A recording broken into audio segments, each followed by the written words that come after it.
សេចក្តីប្រកាសព័ត៌មានរបស់ក្រសួងការបរទេសនិងសហប្រតិបត្តិការអន្តរជាតិសម្ដេចធិបតីហ៊ុនម៉ាណែតសូមការគាំទ្រពីប្រធានអាស៊ាននិងថ្នាក់ដឹកនាំពិភពលោកដើម្បីជំរុញការអនុវត្តបទឈប់បាញ់និងរាល់កិច្ចព្រមព្រៀងរវាងកម្ពុជានិងថៃឲ្យបានពេញលេញនិងមានប្រសិទ្ធភាពសម្ដេចមហាបវរធិបតីហ៊ុនម៉ាណែតនាយករដ្ឋមន្ត្រីនៃកម្ពុជាបានផ្ញើសារលិខិតជូនឯកឧត្តមអាន់វ៉ាអ៊ីប្រាហ៊ីមនាយករដ្ឋមន្ត្រីម៉ាឡេស៊ីនិងជាប្រធានអាស៊ានបច្ចុប្បន្នព្រមទាំងថ្នាក់ដឹកនាំពិភពលោកនានាដែលរួមមានឯកឧត្តមស៊ីជីនពីងប្រធានាធិបតីចិនឯកឧត្តមដូណាល់ត្រាំប្រធានាធិបតីសហរដ្ឋអាមេរិកនិងឯកឧត្តមអេម៉ានូអែលម៉ាក្រុងប្រធានាធិបតីបារាំងឯកឧត្តមអង់តូញ៉ូហ្គូតេរ៉េសអគ្គលេខាធិការអង្គការសហប្រជាជាតិនិងលោកជំទាវអាណាឡេណាបេណាបកប្រធានមហាសន្និបាតអង្គការសហប្រជាជាតិលើកទី80គោលបំណងនៃលិខិតគឺដើម្បីទាញចំណាប់អារម្មណ៍របស់ថ្នាក់ដឹកនាំពិភពលោកទាំងអស់ទៅលើស្ថានភាពថ្មីនៅតាមព្រំដែនកម្ពុជាថៃដែលបង្កការគំរាមកំហែងដល់សន្តិភាពនិងស្ថិរភាពមិនត្រឹមតែសម្រាប់ប្រជាជាតិទាំងពីរប៉ុណ្ណោះទេគឺថែមទាំងសម្រាប់តំបន់យើងទាំងមូលផងដែរតាមរយៈសារលិខិតទាំងនេះសម្ដេចធិបតីហ៊ុនម៉ាណែតបានជម្រាបជូនថ្នាក់ដឹកនាំពិភពលោកទាំងអស់អំពីព្រឹត្តិការណ៍ជាបន្តបន្ទាប់ដែលបាននាំដល់ការពង្រីកទំហំនិងវិសាលភាពនៃតំបន់ជម្លោះហួសចេញពីតំបន់ជម្លោះប្រដាប់អាវុធកន្លងមកក្នុងខេត្តព្រះវិហារនិងខេត្តឧត្តរមានជ័យ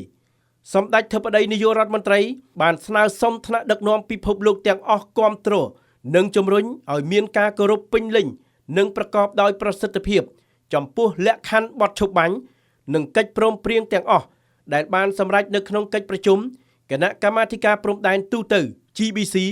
និងគណៈកម្មាធិការព្រំដែនថ្នាក់ភូមិភាគ RBC កាលពីពេលថ្មីនេះចាប់តាំងពីថ្ងៃទី12ខែសីហាកម្លាំងថៃបានពង្រីកតំបន់ជម្លោះតាមរយៈការរាយលុះបន្លាដាក់របាំងឃាំងចេញអសានវាតបណ្ដេញពលរដ្ឋខ្មែរចេញពីដីលំនៅឋានដែលពួកគេបានរស់នៅជាយូរមកហើយនៅក្នុងភូមិជោគជ័យនិងភូមិព្រៃច័ន្ទនៃខេត្តបន្ទាយមានជ័យដែលស្ថិតនៅភាគពាយព្យនៃប្រទេសកម្ពុជា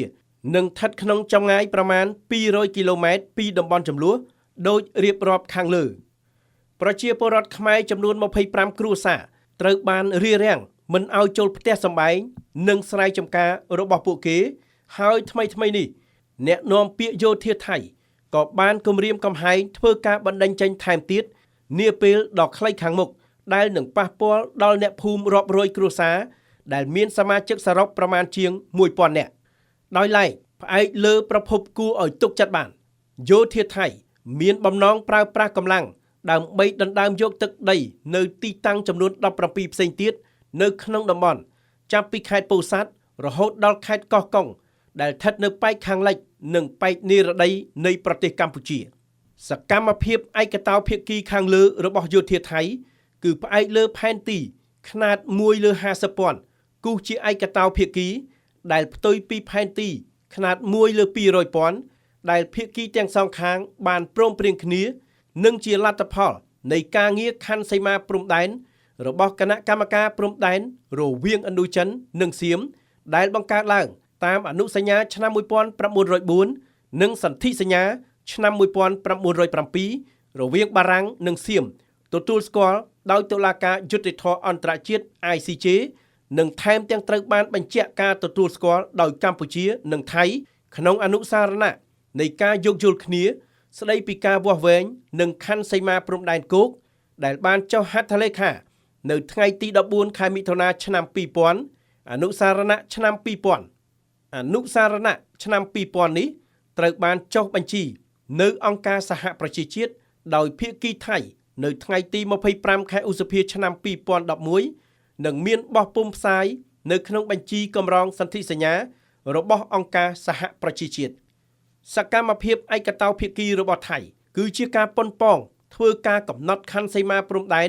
ជាឯកតោភាគីតាមរយៈការប្រើប្រាស់កម្លាំងដែលជាការបំពានដោយផ្ទាល់លើអនុសារណៈឆ្នាំ2000អាណត្តិរបស់គណៈកម្មការចម្រុះខណ្ឌសីមាព្រំដែនគោកកម្ពុជាថៃ JBC និងការបដិញ្ញាចិត្តដែលបានកត់ត្រាក្នុងកិច្ចប្រជុំ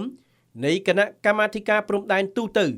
និងគណៈកម្មាធិការព្រំដែនថ្នាក់ភូមិភាគនាពេលថ្មីនេះដែលថាភាគីទាំងពីរបានព្រមព្រៀងគ្នាមិនធ្វើសកម្មភាពបង្កហេតុដែលអាចបង្កើនភាពតានតឹងឬពង្រីកវិសាលភាពនៃទំហំជម្លោះវិធានការជាឯកតោភាគីទាំងនេះរួមទាំងការអនុវត្តច្បាប់អាញាសិទ្ធិថៃលើទឹកដីកម្ពុជាគឺជាការរំលោភលើអធិបតេយ្យរបស់កម្ពុជាដែលមិនអាចទទួលយកបាននិងជាការរំលោភយ៉ាងជាក់ច្បាស់ចំពោះច្បាប់អន្តរជាតិរួមទាំងធម្មនុញ្ញអង្គការសហប្រជាជាតិធម្មនុញ្ញអាស៊ាននិងសន្ធិសញ្ញាមិត្តភាពនិងកិច្ចសហប្រតិបត្តិការនៅអាស៊ីអាគ្នេយ៍លើសពីនេះសកម្មភាពឯកតោភាគីទាំងនេះមិនត្រឹមតែជាការរំលោភសិទ្ធិមនុស្សយ៉ាងធ្ងន់ធ្ងរប៉ុណ្ណោះទេប៉ុន្តែថែមទាំងបង្កឲ្យមានហានិភ័យនៃការប្រឈមមុខដាក់គ្នាដោយហិង្សាក្នុងស្មារតីបន្ធូរស្ថានភាពនិងមជ្ឈភាពអាស៊ានសម្ដេចធិបតីហ៊ុនម៉ាណែតបានស្នើសុំប្រធានអាស៊ានព្រមទាំងថ្នាក់ដឹកនាំពិភពលោកទាំងអស់ជួយគាំទ្រដល់ការជំរុញឲ្យមានការប្រកាន់ខ្ជាប់យ៉ាងម៉ឺងម៉ាត់ចំពោះបទឈប់បាញ់និងកិច្ចព្រមព្រៀងពាក់ព័ន្ធដែលសម្រេចបាន